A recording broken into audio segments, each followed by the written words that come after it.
Going to be continuing with the bandit wargames from overthewire.org since the last video. I stopped at bandit 3 last time, so I'm going to continue with bandit 4. As you can see, I've already logged in using SSH. So let's see what we have. Let's go back to the home directory which I had before. This is what you're going to see when you log in. There's going to be an in here directory. Now the instructions say that there's a human readable file in the in here directory and contains a password. The rest is binary data, so I'm gonna go to in here ls. If I look at the file type for any file here, really,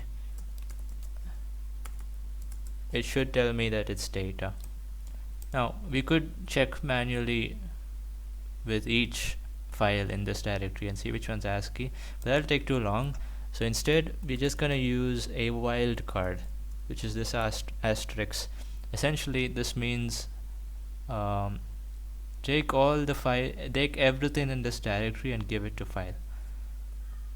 Now if I just give asterisk, it's not gonna work because it thinks this hyphen is part of a flag. So I'm gonna put this dot and / thing we saw from the last video, and it's gonna give me info about all the files. So as we can see, file 7 is an ASCII text file. It contains ASCII text in it. So I'm just gonna output the contents of file 7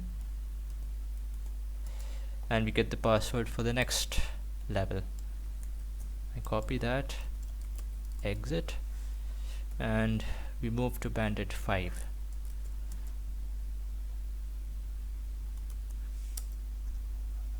Okay, bandit 5.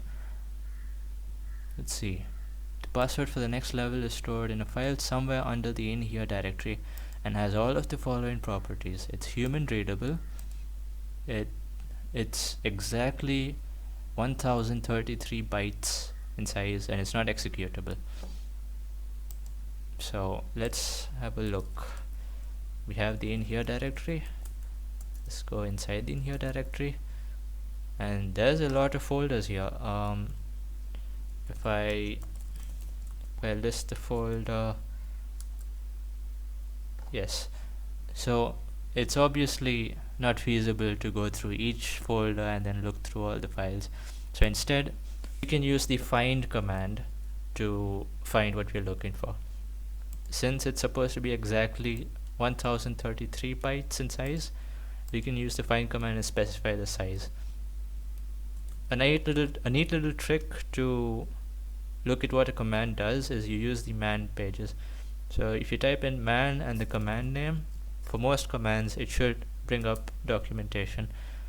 So reading through this is going to take too long, so there's a shortcut. You can just use the search function in this. If you hit / you can just type in let's say bytes or size, and it should bring me to the first occurrence of this size, whatever I've typed in really. So as we can see, use the size flag. We give it n here, that's the number of bytes, and then we use either B, C, W, K, M or G. Since we just want bytes, we use C. So let me quit out of this using the Q button or the Q key. I'm gonna do find dot, which is the current directory, because I want to look through everything in the current directory, and then I'm gonna specify size 1033C,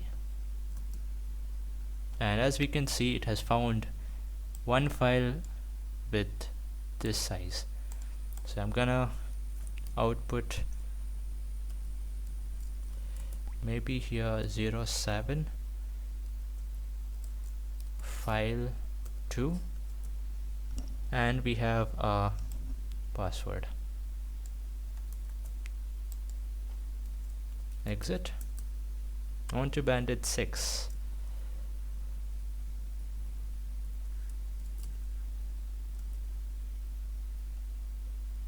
So you just input the password and we're in. Let's look at bandit 6. The password for the next level is number on the server and has all the following properties. It's owned by user bandit 7, owned by group bandit 6, and it's 33 bytes in size. Now we know how to specify the size. Let's figure out how to specify the user and the group. So again, I open up the man pages for find. Let me search for user and use the N key to see the next occurrence. So I use the user flag and then I type in the username and it should give me the user that owns the file. If I do the same for group and hit N a bunch of times,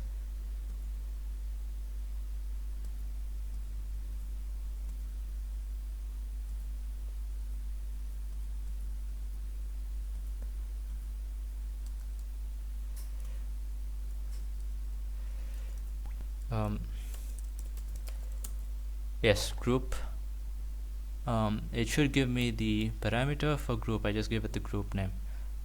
So now we know what to do. By the way, the path for the root of the server, or like the server itself, is /.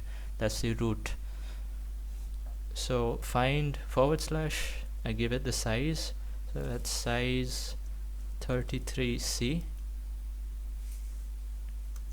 and user is bandit 7, and group bandit 6. Now if I hit enter, it's gonna take a while going through everything, and I found a file that satisfies those parameters. This permission denied shows up because, well, we don't have the permissions to look through everything. So I'm just gonna output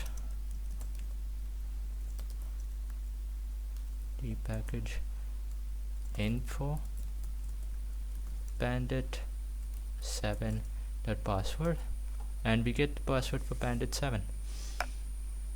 So that's all, folks. We did 3 more levels today, and I will continue this in the next video.